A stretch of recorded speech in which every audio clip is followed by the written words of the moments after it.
Hey there. So my next guest has been involved in the kind of gaming news side of things for ages and decided to make a switch over to being a voiceover artist.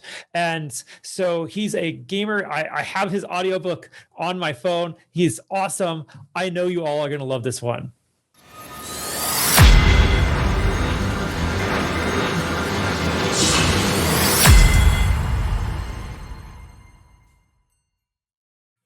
Hey there, everybody. Welcome back to the Gamerpreneur podcast. I'm your host, Dr. Bradford Carlton. Today, I have a very special guest with us. I have David Giltinan. Hey there, David. How's it going? Hello. I'm not a doctor, but I might play one on TV.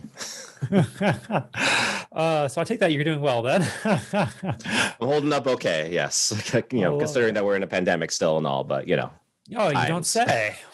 Yeah. I hadn't noticed. Breaking news. It's not like I leave my house anyway. Same. Guilty of that. All right.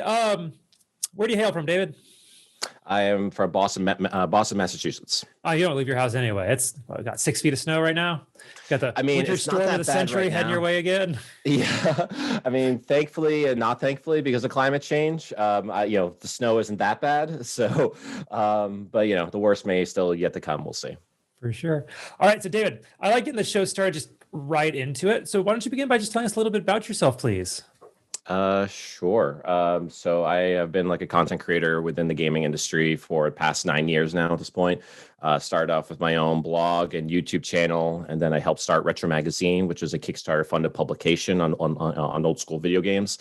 So I was the managing editor for that. And after that, I started a retro gaming podcast called Artcast, which is short for Another Retro Gaming Podcast. So I did that for over 4.5 years, and I recently ended that. So it's a focus on voiceover and writing projects. Beautiful. That's a lot to talk about. So yeah. Before we get to that, let me kind of go through, and I'm going to ask you the same question I ask everybody else on this podcast to start. So on a scale of 1 to 10, 10 being high, how weird are you, David? Well, I guess that's a very subjective kind of thing, right? I mean, like to me, I don't consider myself to be all that weird. But if you ask other people, that could go from anywhere from, I don't know, 3 to 10 or maybe 11 if you want to go beyond the scale. I've had somebody throw out an infinity out there, so yeah. If you're asking from my point of view of myself, I would say it's a 1, but otherwise to other people that might be vastly different. I really do appreciate that answer because I usually get like I'm a 9, a 10, 11, 17 because I like anime. Oh, yeah. Like, come on. I mean, that doesn't make you all that weird, especially in today's world. I can tell you that much. Right. All right. So this is the Gamerpreneur podcast. So I do need your gaming cred. When did you first start playing video games? Pretty much since I was born, I'd say. I think, I forget, I was either 2 or 3 years old when my dad randomly came home one day with a Commodore 64. And I was born in 1983, just to kind of give some context there as well. So yeah, he came home with a Commodore 64. So that would be 1985 or 1986. And then I remember Christmas of 1988 is when I got the NES. So that's like when my gaming journey kind of like really took off.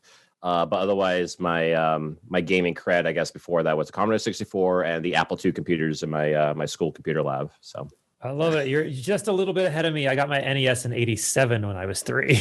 Oh, there you go. Yeah. All right. And so you've continued your love of gaming, I assume? Absolutely. Yeah. I mean, from the NES, the Super NES to N64, and then I finally got out of the Nintendo bandwagon, if you will, after that with the Dreamcast, which is still to this day my all-time favorite console. I love the Dreamcast to death. And then after the Dreamcast was the Xbox, like the original Xbox, and then was the Xbox 360. I got the PS3 along with that too at the end of its life cycle, and then PS4 and some like handheld stuff too. Like I have like a Switch right now, and like looking over, I have a 3DS and a Vita there, and something that brings everything full circle. Speaking of Apple II. This portable Oregon Trail. I didn't know it came portable. It does now. We live in the future, baby. You spend all your time shooting bison, don't you? That's right. Yeah, that's all I spend my day with. Yeah. All right. One more kind of gaming question. We'll kind of talk about the professional side of things. But you've had the gamut. You've been able and had access to pretty much everything. If you had to pick one game as your all-time favorite, which one is it? Chrono Trigger by far. Yes. Yeah. There we go. Chrono Trigger is like the crown jewel of gaming as far as I'm concerned, whether you're talking about like with the music, with the story, with the characters, the pacing of the game as well is top notch. Yeah, I mean, there's nothing that beats Chrono Trigger in my mind.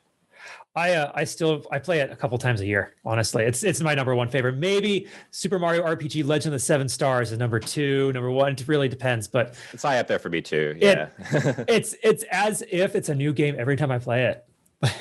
Chrono Trigger is the best. I mean, consider that has like 11 endings or like a little bit more than that, maybe. Yeah, I mean, like it has like a lot of high replayability in that sense. That's why I love. It's why I love Maniac Mansion as well on the NES because of the multiple endings aspect of it.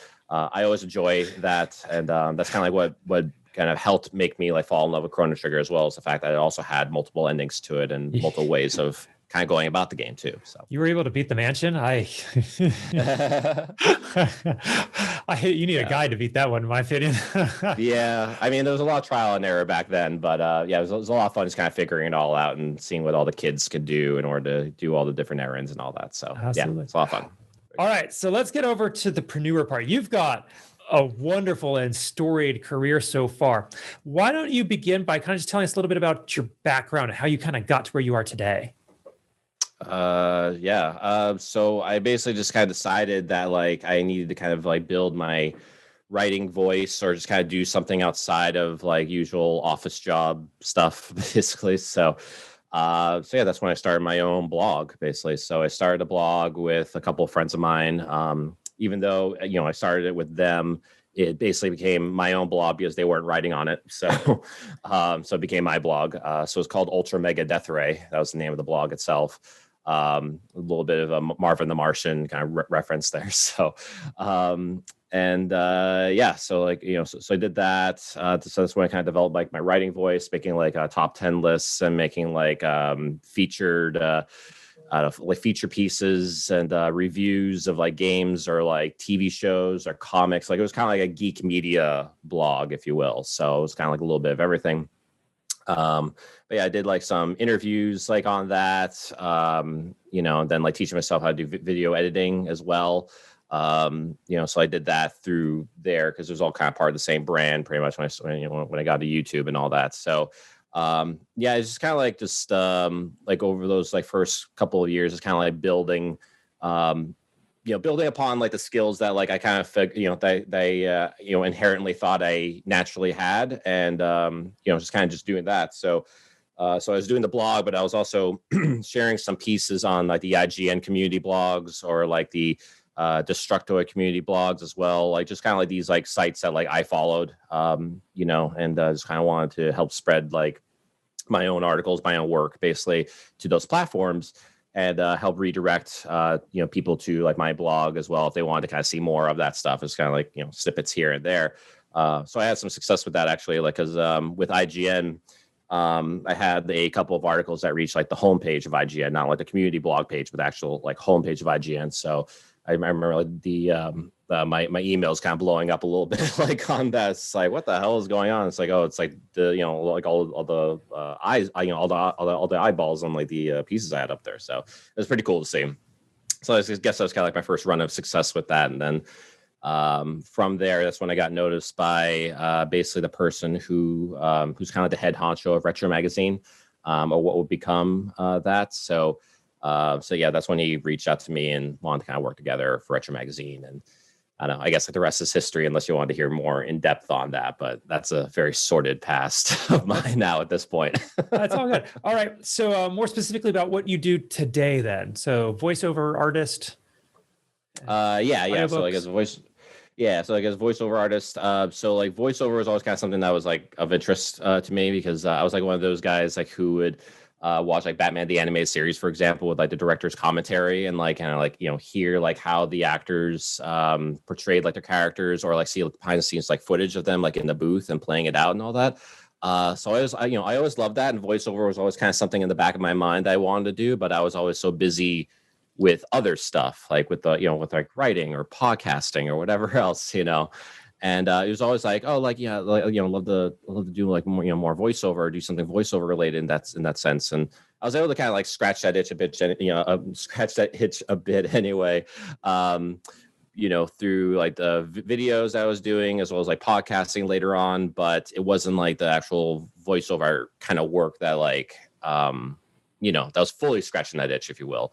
So, so I just kind of decided like when the podcast was kind of like winding down, before I kind of realized I was winding down, really, I was in the middle of the audiobook, which is out now, Stay Awhile And Listen, Book 2, Heaven, Hell, and Secret Cow Levels, on Audible today. I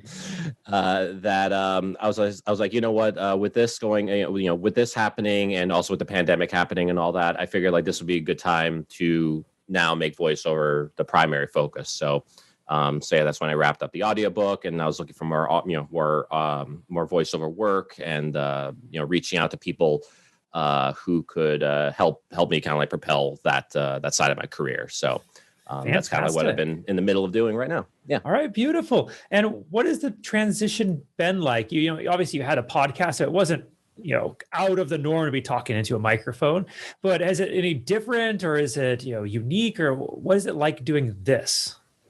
Yeah, I mean, like, it's different enough in the sense that obviously you're not doing it live. You're not talking directly to a person. You're just talking to yourself, really. So there is that aspect. There's also more of the, more of a performance aspect to it, obviously, like, especially if you're talking about like, doing like character auditions.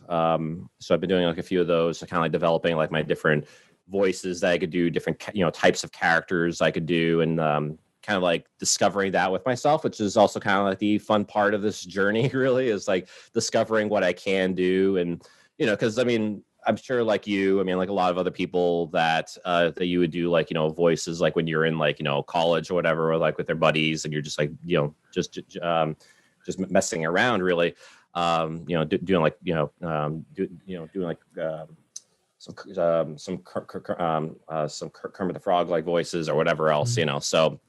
My wife has asked me to stop doing a redneck. I get it. Yeah. Just doing like random like voices like that, but like, kind of like discover it's like, oh, I can actually like harness this into like an actual performance and like, do something with this. So that's what I've been kind of looking to, to do. So okay, developing those voices. And are you enjoying it so far? Yeah, I've been enjoying it. Still like very much in the middle of that part of the journey, really. But been taking more like voiceover classes, and just like developing those skills, and just kind of getting to where I want to be with that, while at the same time still taking on work too, because I did just finish like the audiobook, as I mentioned, but I'm also in the middle of working on a new audiobook, and been like talking with other people too, like for other voiceover projects that are still very much in the developmental phase, but yeah. Okay, fantastic. Like, this is really interesting. How does one find jobs to do voiceover work like this? There's a number of different ways, but I find the best way, quote unquote, is to just kind of reach out to people in a kind of like a direct marketing sort of way. So I, especially since I have like my contacts within the gaming industry, and like I've known like a number of people just through the number of years I worked within the gaming industry now at this point. I'm trying to kind of like reach out to like those people who I know are working on projects I figure could use some voiceover or whatnot. So I'm trying to make use of those contacts, and like whether they have worked directly through them, or if they know someone else who might might be able to use my services in some way. Trying to make use of it that way. So okay, beautiful. Like for example, like the audiobook is from like a book from my friend David L. Craddock, who I used to work with for Retro Magazine at the end of that. Because he writes books, and like he was getting into like the audiobook game, and like he liked my voice just like from us doing like the podcast, because I've had him on the podcast like a number of times before. And he asked me if I want to audition for his audiobook. So I was like, okay, sure. And so I remember auditioning for it. He and his partner decided to go in like a different direction. And then they came back to me and be like, oh, actually, we do want you to do this. It's like, all right, cool. So the rest was history with that. Absolutely. And it's a wonderful book. It sounds smooth as butter. I have a copy and I've been listening to it. I have to say, you don't sound anything the same. Listening to you here it's totally different. Like it's a different microphone too. So that might be like a part of it, but yeah. And also too, the different cadence and all that too. So yeah. Okay. Let's talk about the equipment. Like, do you need special equipment to do this? Do you need like a special studio or like, how does that work? So not really. So this is kind of the thing that I've been discovering and learning as I've been improving on my own home studio setup. Is that you don't really need a whole lot. You don't need to, buy any sort of like crazy expensive equipment. Really, the most expensive thing really that you should be buying, I guess, is the microphone itself. Because the microphone will cost you about like 200, 300 for like a decent mic. The microphone that I got, I think I bought for like 300. It's a Rode NT1, which is like a pretty standard, like, good quality mic basically. And I have that down in my basement right now. And that's the other thing too, is just like the location of like where you're, of where you're recording, which is also probably why like I sound different here than I do like in the audiobook, is because it's just a different setting. So like the basement for me is just where I get the cleanest sound, and like just where I have it set up. Like it's kind of near where the, it's close enough to the wall, but not like next to the wall. And I have like, kind of like a blanket over as well. Just kind of like shut out as much sound as possible.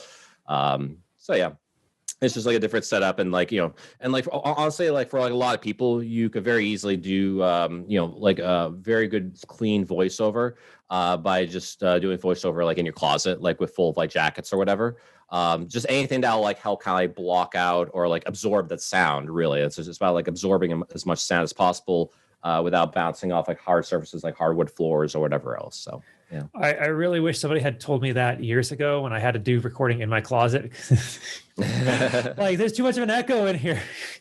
Yeah, and because I had to discover that too. I mean, like I could even show you right here. Like I have this whole setup here, which I'm still in the middle of trying to get better, but yeah, like I was hoping to have that be like my recording space. But because I had like windows right here as well, like the windows are a killer for audio quality. So that's why I had to get like, even right here, like the sound dampening curtains right here too. So I've got that myself behind here, and I got the sound foam behind that and on that wall. So yeah, there you go. Yeah. So it's a learning experience, really. Yeah. It's so unusual to walk into this room because like I can be talking and then all of a sudden it's just like flat. Yeah, totally. All right. So David, what makes you good at this? Because I'm sure there's plenty of other people out there who want to get into voiceover work, but may not have that skill or the talent. What is that special thing that you have that makes you good at this? I don't know if it's a special thing. I mean, like for voiceover, it's kind of like a beautiful thing, really, because it's unique for everyone. Because your voice is your voice, and there's no one else who has your voice. So it's just a matter of like developing that voice and making that voice marketable, I guess, in some way. And, allowing yourself, I guess, to put in the time or to develop those skills too, because it's like anything else. I mean, for me, like with like my with my writing voice as well, that was kind of like a big thing for me to first develop when I started this whole gaming industry, journey, pretty much. Like I developed my writing voice, just through like my own blog and doing like, scripts on YouTube and all that stuff. And, just like with voiceover, just kind of like figuring out like what kind of voices I could do and my range and like, what kind of characters I could do and like, being able to like, pronounce my words properly and like, to mitigate like mouth noise, for example, things like that. Like just kind of like a lot of things that you kind of like just learn and figure out. It's just a matter of doing, really, just like anything else. Like if, like the more you do it, the better you're going to get. Like think of it like Skyrim, like the more you do any sort of skill, that skill is going to upgrade in that sense, Mm-hmm. And I'm sure while you go back to edit your own audios, you can see exactly where you and various noises. You just know what it looks like. Exactly. Yeah. Speaking of which, hear it too, because like I'll use like headphones like while I'm recording, and I can usually pick up on that, so I can do like another take of that line or whatever it may be. Okay. Speaking of editing, before we started the interview, we kind of discussed the audiobook that you had finished here and how you had to do the editing for it. What is that process like? Because I've recorded my own audiobook, and the editing probably took twice as long as it did to record it. And I didn't do a very good job. So I have to imagine it took quite a while for you. It definitely took quite a while. I mean, the editing process for pretty much anything in this field, if you will always take longer than like the actual performance itself. That's just the nature of it. Especially when you are kind of like self-directing, really, and you again, it's all kind of part of that learning process. For me, I mean, self-directing is not like anything to do anyway with the YouTube videos and podcasting. I mean, like I had to self-direct myself on those all the time anyway. So I just kind of just took those skills I developed and applied them to voiceover in this case, and just kind of listen out for things that like I don't want to hear, and then correct them or whatever it may be, just so I have that clean take. And when I'm in the editing process, I can just kind of read the the audio lines and all that, just kind of like make sure that I'm picking up like the correct take. It's like, oh yeah, that's the one I wanted. Just snip that out. Just kind of make it streamlined that way. You just kind of get yourself in a process pretty much with it, just like anything else. Okay, wonderful. Now, let's go back in time for a second, if we can. Way back to when you first started your blog. If you could go back and you could talk to little David when he's first starting that blog, and you could kind of give him some advice on, maybe how to get to a place where he would really rather be, maybe today, how to do it faster, bigger, more flashy. What would you tell him? Oh gosh. I guess, I mean, it's more of like people management, really. And being aware as far as like who you're working with, I guess that would be the main thing. Because otherwise, as far as like the work I've done and like what I know I've applied within myself, like over the years, I'm happy with that. I'm happy with like my own personal journey and developing my skills and all that. I just would have been more aware, I guess, of like who I'm working with. Like even with like my own friends I mentioned, who I'm still like friends with to this day. But like, as far as like actually working with them on projects, like that's not like the best thing. And usually that's not like a good thing anyway. Like if you're like good friends, like if you're like old college buddies or whatever with someone, and your thing is like, oh, I'm gonna like take on this business and we're gonna like work together and all that stuff. Usually that's not a good idea. That's going to put a strain on your friendship a lot of time, especially if they're not as like gung-ho or passionate about something as you are, which I kind of find myself to be in that situation anyway, where if I'm going to take on a project, I'm going to take it on like with as much as I can pretty much. And usually other people around me, I find, just aren't that gung-ho about it. So I end up kind of taking the brunt of the work in that case, which which suited me well as far as like developing my skills, but not so much in my I don't know, mental health skills, I guess. You still friends with them? I'm still friends with them. I lost a friend that way. Oh, did you? Yeah. Oh, yeah. I mean, like I'm still friends with them, but I'm not still friends with like, say, like people who I work with on Retro Magazine, for example. I mean that is its own like topic, that's own story, really. The Retro Magazine thing, that was just like crazy. But it's really just a matter of like knowing who it is that you're working with, and I don't know, just being wiser, I guess, with the types of people that you're working with, because there's definitely a lot of people out there who will kind of say all the right things to you, but you have to kind of like see what it is they've like worked on, or like maybe do more investigation into them, or maybe I don't know, even like while you're like in that working relationship with them, just kind of be sure that like that like what you're getting yourself involved with, I guess. Absolutely. Okay, kind of bouncing off that point. I believe that we learn the most in our life from our failures, not necessarily our successes, because if you succeed, you may not realize what happened. But when you fail, you have to figure out what went wrong in order to be able to fix it, in order to do another attempt in order to make it right. So I'd like to ask you kind of a personal question, but what do you consider your biggest failure in life, and what did you learn from it? Well, I guess that you are getting personal. So biggest failure in life, I guess, was the end of my 8.5 year long relationship with my ex-girlfriend. I do consider that to be a failure, as much as it's, because like I would put the blame on both of us, really, as far as like why that failed. But without getting into like the nitty gritty of it, I guess it's more of like, again, it kind of comes down to that communication. Like communication is kind of key for any relationship, and I believe that back then as I do now. But I guess I didn't take that ideology as far as I probably should have, in terms of like understanding like what's wrong like with each of us, or like, you know, what it is that we both need from each other, for example. And that's true whether it's in like a loving relationship like that, or in like a working relationship like with Retro Magazine. That communication is key. And you know, if you're not communicating, then you're not working, really. You're on two different islands, you know, pretending like you're working on the same thing when you're really not. That working relationship needs to be there. That communication needs to be there. Yeah, it just needs to be like where you're both kind of like on the same page, and you both understand and respect each other too. That's a big part of it. You got to be able to respect each other. You got to be able to rely on each other, lean on each other. You know, just know that you got each other's backs, really. You know, and that I've been able to, like, ever since that failing, I'd say, I've been able to kind of like apply that level of thinking to my future relationships with people, and forge better relationships because of it. Absolutely. Thank you so much for that. And I want to let you know, and all my audience know, I don't ask that question to make anybody look bad. I ask that question because I don't want my audience to think that my guests are like Superman, that they've done no wrong, that their life is nothing but sunshine and rainbows. You know, we're all real people, and we all have something in our life that, you know, we may not want to talk about, but it lets other people know that, hey, if that person is not perfect, maybe I can get there too. Yeah, I mean, I could say just like from people who I've met through like my podcast or at like gaming conventions or whatever, that yeah, like a lot of people like who you looked up to or like that you'd like admired over the years, they are just normal people like you and me. I mean, like they are just normal people with like normal people problems for the most part, unless they're like millionaires or whatever. Then like that might be a different set of problems unto itself. Not the kind of problems that you know that a lot of us experience, but still, they're like normal people, normal feelings, and like they feel the same way that you know that you and I do.